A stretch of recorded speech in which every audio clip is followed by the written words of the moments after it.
hendaknya cahayamu bersinar di depan orang, supaya mereka melihat perbuatanmu yang baik, bukan perbuatanmu yang buruk, tetapi perbuatanmu yang baik, dan memuliakan Bapakmu yang di surga. Saudara-saudari yang terkasih, keuskupan ini terbentuk pada tahun 48. Pusatnya waktu itu bukan di Bogor tetapi di Sukabumi. Ketika propaganda Fide menetapkan terbentuknya sebuah wilayah gerejawi baru yang jauh dari ibu kota, berpusat di selatan Jawa Barat di Sukabumi dengan nama Prefektur Apostolik Sukabumi. Yang ditunjuk sebagai prefek apostolik pertama yaitu Pater Nikolaus Geise OFM, yang kemudian menjadi uskup pertama Bogor. Tahun 48 dia terpilih sebagai prefek apostolik setelah terbentuknya Prefektur Apostolik Sukabumi. 1 tahun kemudian dia mulai membentuk atau mendirikan sekolah-sekolah sampai ke pelosok-pelosok pedalaman Jawa Barat. Bagian Bogor tidak termasuk dulu, Jawa Barat bagian timur ke arah selatan terus, maupun dari Banten ke arah selatan. Di tempat-tempat itulah didirikan berbagai macam sekolah-sekolah yang bisa membantu masyarakat setempat memperoleh ilmu, supaya mereka menjadi orang yang tidak sekedar biasa-biasa saja. Mereka menjadi orang yang terdidik karena ada orang yang memfasilitasi pendidikan. Maka pada waktu itu didirikan selain sekolah-sekolah umum, sekolah-sekolah rakyat SR, juga didirikan sekolah-sekolah kejuruan di Pasir Nangka di Cianjur Selatan yang jauhnya luar biasa itu. Didirikan sekolah usaha tani untuk membantu masyarakat pertanian di sana memperoleh pengetahuan tentang bagaimana cara bertani yang baik, bagaimana orang mengembangkan hasil-hasil pertanian bukan hanya berdasarkan pengalaman semata-mata, tetapi ada ilmu yang dibekali kepada mereka semua. Waktu itu memang banyak peminat. Kemudian di Sukabumi didirikan juga selain sekolah-sekolah umum, didirikan sebuah sekolah kejuruan, yaitu Sekolah Pendidikan Guru SPG. Sekolah pendidikan guru inilah yang menyuplai tenaga-tenaga pendidikan di Jawa Barat. Ada banyak mereka berkarya di macam-macam sekolah di Jawa Barat. Sebelum pemerintah melalui guru-guru Inpres mengimport guru-guru Inpres dari Jawa Tengah dan dari Maluku yang ditugaskan di pedalaman-pedalaman Jawa Barat, termasuk di daerah Keuskupan Bogor. Pada waktu itu bertumbuhlah sekolah-sekolah negeri yang menjadi teman yang mendampingi sekolah-sekolah yang sudah dimulai oleh Yayasan Mardi Yuwana. Di Cianjur, kotanya, didirikan sebuah sekolah menengah kejuruan yang dulu disebutnya SMEA, Sekolah Menengah Ekonomi Atas. Sekarang menjadi SMK Ekonomi kalau nggak salah. Ada ekonomi, ada pariwisata. Di Bogor didirikan lagi STM Grafika yang mendidik anak-anak yang secara intelektual mungkin susah untuk melanjutkan ke perguruan tinggi, tetapi mereka melalui pendidikan sekolah kejuruan itu dibekali kemampuan untuk bersaing di dalam masyarakat nyata. Mereka punya keahlian, mereka punya kemampuan, mereka mempunyai nilai lebih dibandingkan orang-orang lain. Oleh karenanya sekolah-sekolah itu menjadi tempat yang diminati oleh masyarakat Jawa Barat. Tapi itu dulu. Sekarang satu persatu sudah mulai hilang, terutama yang di sekolah pertanian di Cianjur Selatan udah nggak ada. SPG ditutup sesuai dengan aturan pemerintah meniadakan SPG, hilang. Tapi apakah karya gereja tetap tidak nampak? Nampak. Bagi kita mungkin ngapain gitu, kan tidak ada orang Katolik di pelosok-pelosok itu, ngapain mendirikan sekolah-sekolah Katolik. Tetapi sebagai seorang pimpinan keuskupan pada waktu itu, Monsinyur Geise mempunyai pandangan yang berbeda. Menawarkan pendidikan sebagai cara yang mudah untuk mengajak masyarakat sekitar Jawa Barat ini mengangkat harkat dan harga dirinya. Melalui pendidikan mereka memperoleh pengetahuan yang memadai. Melalui pendidikan mereka dilatih untuk menggunakan akal budinya. Sehingga dengan akal budi itu mereka mampu mengolah hidupnya menjadi lebih baik lagi.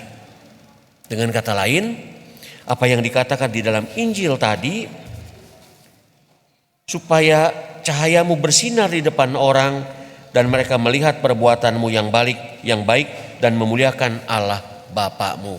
Saudara-saudara yang terkasih, dalam bacaan pertama kitab Nabi Yesaya dikatakan, aku menghendaki supaya engkau, siapa? Kita, membagi-bagikan makananmu kepada orang yang lapar, menerima dalam rumahmu orang-orang miskin yang tidak punya rumah. Apabila engkau melihat orang yang kekurangan pakaian, haruslah engkau memberi dia pakaian, dan jangan menyembunyikan diri terhadap saudaramu sendiri. Gampang diucapkan, tapi susah dilaksanakan. Bagaimana kita punya kepedulian terhadap mereka itu, terhadap orang-orang yang berkebutuhan khusus, terhadap orang-orang yang tersingkirkan, yang terasing dari lingkungan sesamanya karena kekurangan yang mereka alami.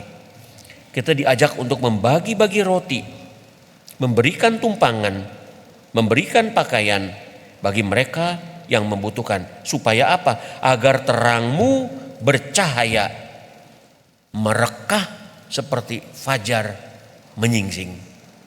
Itu gampang diucapkan, tapi susah untuk dilaksanakan. Supaya terangmu bercahaya di antara orang-orang. Kadang-kadang kita mau berbuat baik pun ragu kan. Berbuat baik nanti dituduh macam-macam. Apalagi kalau sudah diarahkan ke masalah sentimen, sara, wah, kristenisasi dan lain-lain. Padahal kita ingin mengamalkan apa yang disabdakan oleh kitab suci. Tapi tidak mudah. Tetap bagaimanapun juga dibutuhkan kepekaan, kemampuan untuk melihat tanda-tanda zaman di sekeliling kita. Apakah kita mau lakukan atau tidak? Kita pikir dengan bijaksana supaya apa yang kita lakukan bukan menjadi batu sandungan, tetapi agar menjadi laksana fajar yang cemerlang, kata Nabi Yesaya. Yesus sendiri jelas mengajak kita untuk menjadi garam dan menjadi terang. Garam fungsinya memberi rasa. Kalau garam dimasukkan terlalu banyak ke dalam sayur, sayurnya asin, nggak enak. Maka dengan secukupnya garam dimasukkan ke dalam sayur supaya sayuran itu mempunyai rasa yang nyaman, yang enak, yang nikmat. Itulah tugas perutusan kita, menjadi garam, memberi rasa bagi lingkungan di mana kita hadir dan berada. Menjadi garam, menjadi terang, supaya lingkungan kita berubah lebih baik. Dengan cara yang sederhana, dengan cara-cara yang kecil, kita bisa melakukan itu semua. Melalui kelemah lembutan dalam tutur kata, melalui sikap jujur di dalam rumah yang kemudian ditularkan kepada orang-orang di sekeliling kita, melalui kepedulian di tempat kita berkarya, di tempat kita bekerja, punya kepedulian, bukan kemasa bodohan. Tugasku kan cuma segini, aku bagian ini, maka ini saja yang kulakukan, terserah orang lain. Kalau kita mau menjadi garam, kalau kita menjadi terang, maka kita tidak cukup hanya melaksanakan apa yang sekedar normatif. Melihat orang lain di tempat kerja kita sedang bekerja, ulurkan tangan, berbuatlah sesuatu. Oh, bukan tugasku, itu enak aja. Dia nyantai-nyantai, terserah. Kita lakukan terus. Supaya kita memberi rasa bagi dia dan bagi lingkungan. Tidak peduli orang mengatakan apapun juga, tetapi yang baik kulakukan. Supaya orang-orang pun sedikit demi sedikit terpengaruh oleh apa yang kita lakukan. timbul rasa malu, timbul rasa tidak enak. Akhirnya dengan sepenuh hati orang itu pun melakukan pekerjaannya. Berani berbuat baik meski tidak dilihat orang. Susah ya. Lihat para pejabat kita, kalau ada sesuatu, wah pasti bawa wartawan supaya difoto. Lagi manggul beras lah, lagi bersihkan banjir lah dan lain-lain. Karena apa? Berbuat baik supaya dilihat orang. Kita diajak kebalikannya. Mari kita berbuat baik, berlomba-lomba berbuat baik, tapi tidak perlu dilihat orang. Kalau orang tahu, puji Tuhan. Kalau orang tergerak hatinya melalui apa yang kulakukan, puji Tuhan. Tapi aku melakukan sesuatu bukan supaya orang lain tahu dan lihat. Maka ketika kita memberikan kolekte pun uangnya kita uel-uel masukkan ke dalam supaya orang lain gak ngeliat kan. Kita mau melakukan kebaikan supaya orang lain tidak perlu melihat apa kebaikan yang kita lakukan. Seperti itu kurang lebih. Saudara-saudara yang terkasih, memang tidak mudah. Sulit untuk melakukan itu semua. Dan kita belajar dari Rasul Paulus yang di dalam bacaan kedua memperlihatkan seperti apa dia bersikap dan bertindak. Menjadi pewarta dan rasul tidak dengan kekuatannya sendiri. Berpasrah, menyerahkan kepada kehendak Tuhan, menyerahkan kepada roh yang menggerakkan dia. Tanpa kekuatan Allah, tanpa roh yang menggerakkan, mungkin sulit bagi kita untuk melaksanakannya. Tapi ketika kita berpasrah, biarkan Tuhan menggerakkan kita melakukan segala kebaikan, segala sesuatu yang tidak terbayang untuk kita lakukan, maka bisa sama seperti Rasul Paulus, bersyukur saya bisa melakukan sesuatu yang mungkin tidak bisa saya lakukan. Saudara-saudara yang terkasih, mari kita menjadi garam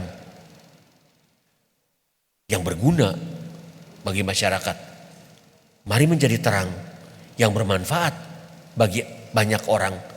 Supaya apa? Supaya bukan nama kita, supaya namamu dimuliakan. Supaya orang-orang yang berbuat baik itu memuliakan Bapakmu yang di surga. Amin.